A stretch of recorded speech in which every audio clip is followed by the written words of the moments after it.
Discovery Plus's legacy in the shadow of greatness puts you in the shoes of athletes who are the children of famous athletes, and one of those is Evan Holyfield, a light middleweight with a record of 8-0 with 6 knockouts. He is the son of Evander Holyfield, who, of course, became a household name in the 90s for his many fights, including beating Mike Tyson in 1996. Evan, thank you for joining Takeline. In the Shadow of Greatness has really given people a chance to kind of like understand what it's like to begin the progress of an athletic career coming from a person who's has a lineage at elite athletics. What made this project right for you?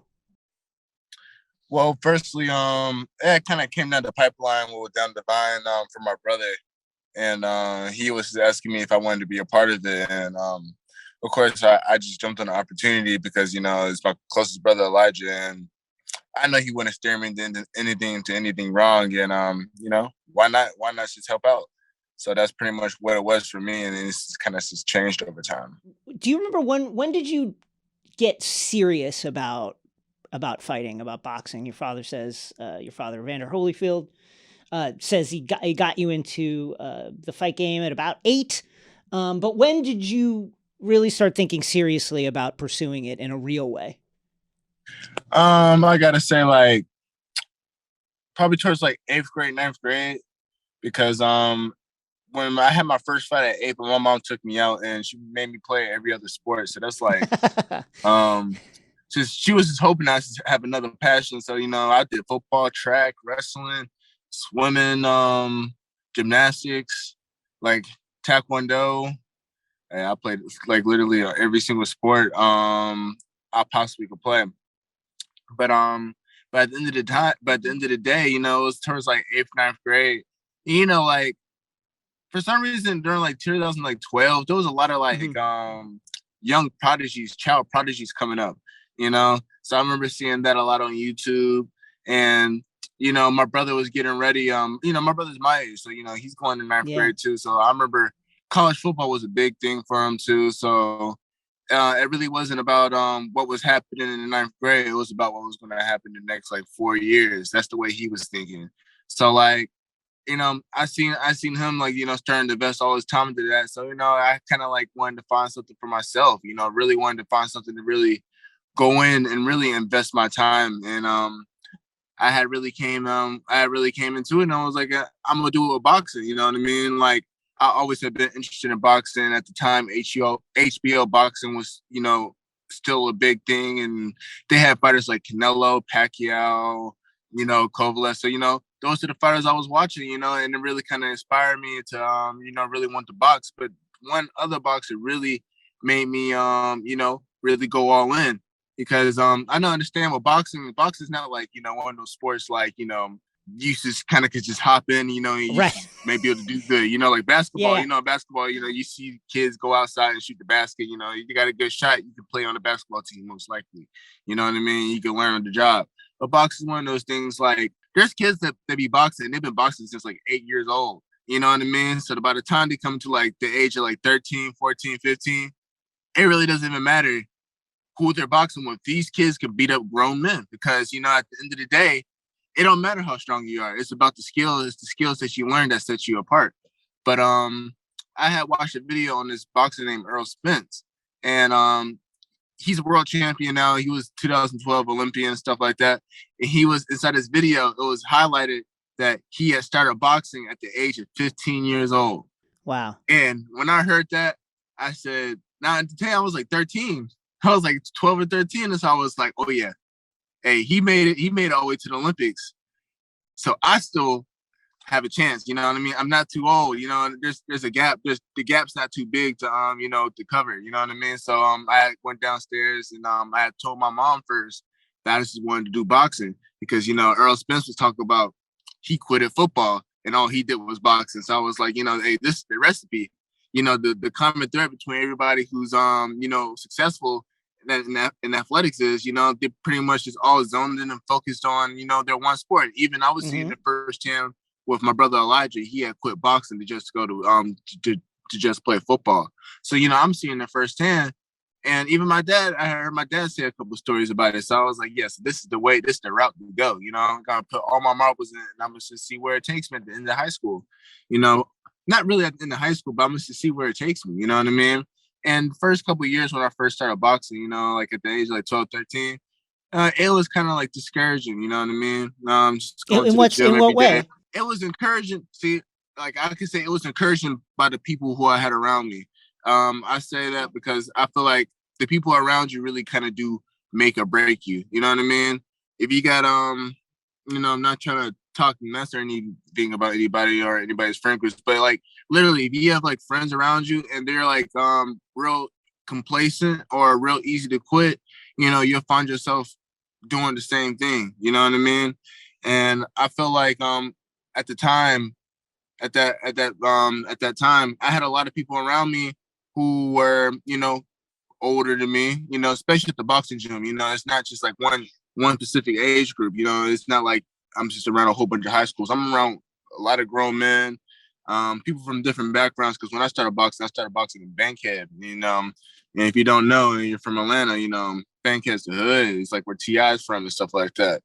So like, you know, so it was just like, it was really adjustments, you know, getting to know them too, because, you know, they looked at me as like I was just, you know, a snobby rich kid or whatever. And, you know, that's what they, you know, assumed of me until they got to know me and stuff like that. So like literally I would go to the gym every single day.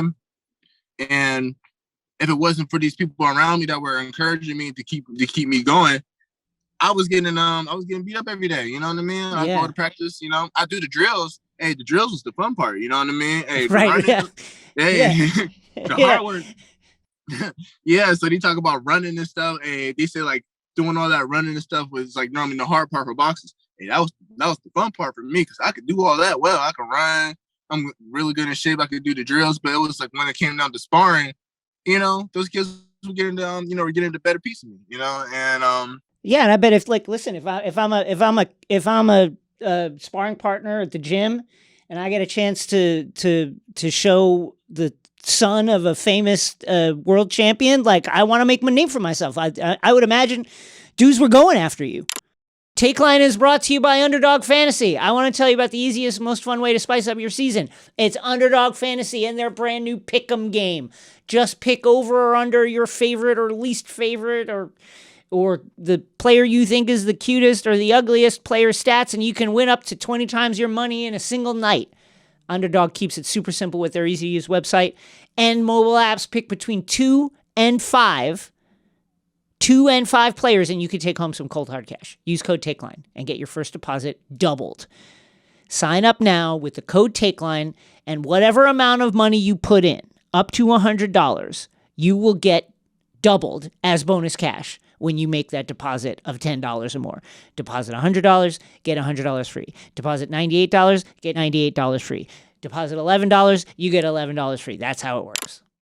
Yeah, you know, and they was going after me every day because it wasn't like my mom was bringing me into practice. My dad started bringing me into practice for like, you know, the first couple of months of me boxing, you know, until I started like, you know, getting more comfortable, you know, with the atmosphere of a boxing gym, you know, and stuff like that. So my dad was taking me. So, you know, these people would be boxing me or sparring me, and, you know, hey, they're always coming their hardest because, you know, this is like literally my dad's like a hometown hero for people in Atlanta. So like these are for some of the kids or some of the people who are boxing, this is like literally a person who they're looking up, who they've been looking up to, so they're not gonna look bad in front of him, you know what I mean? Yeah. So but at that same time, people taking it easy on you is not gonna make you any better. So, you know, at the end of the day, it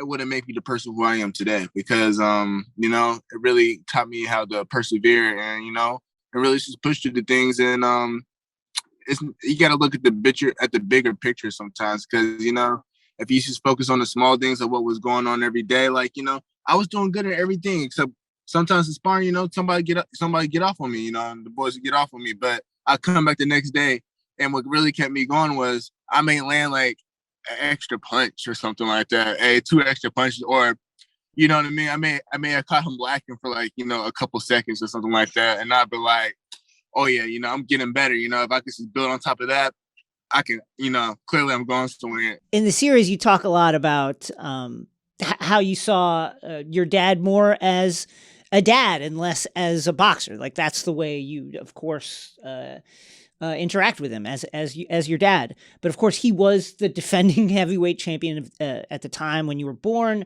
What do you remember about his career from when you were growing up? Man, when I was growing up, I feel like when you're young, you just don't be paying attention to some things, you know. So like I remember I used to go to some of his camps, some of his training camps, and you know, I used to regret. Well, to this day, I kind of regret not paying attention as much as I should have. You know what I mean? Because you know, I'd be more so consumed with what was going on around me with my brothers and sisters.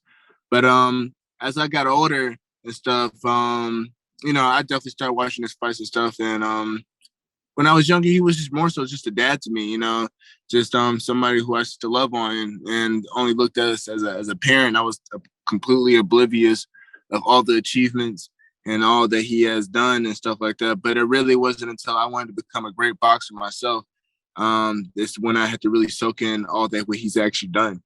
And you know, if anybody wants to be great, you gotta, you know, look up to somebody. And honestly, he was the first person to. You're 8-0 right now with 6 knockouts. I think your dad only had 29 knockouts for his entire career over almost 60 fights. If you were to scout yourself, what is, you know, what's your style? What's your style of fighting? I don't know. I feel like that'd be pretty hard because, you know, sometimes it's actually kind of funny because, you know, when you think of people, let's say you want to try this girl, whatever, you always look at your Instagram profile to see what other other people are seeing type deal. Yeah. So, you know, it's kind of weird. Boxers do the same thing in such a way. I guess some boxers will look up themselves to see what footage of themselves will pop up. You know what I mean? To see what all footage is available on themselves. You know, so I do that a couple of times, and I'll be trying to scout myself. And I feel like from a personal perspective, if I was going to scout myself, I'd say like, you know, it's more so of a blending pot of like, I can box and I can fight, but I feel like the more I use my feet, is what really sets me apart from most of these boxers out here because I feel like I can have the ability to create more you know, on the go than, you know, most people. But I can really shape and shift to what I need to do. But I feel like my feet is really what set me apart. Goals for 2022? How often do you think you want to fight? And what route do you want to take as you climb the mountain? My goals for 2022 is, you know, of course, everybody wants to stay undefeated. You know, that's number one. But number two is, you know, just having an active year, and I want to get some type of accolade or recognition for, you know, some of the fights that I've done. You know, like I wanted to aim for prospect of the year or something like that. So I know that doesn't come easy. And it's gonna come by staying undefeated, and you know, it's just keeping the fights rattling off this year. You know, hopefully I get to the end of the year and I can look back and look at my box record and say, you know, I really made a big leap this year. He is Evan Holyfield, a undefeated light middleweight. The show is Legacy in the Shadow of Greatness, and you can watch it on Discovery Plus. Evan, thank you so much for joining us. Oh yeah, thank you for having me.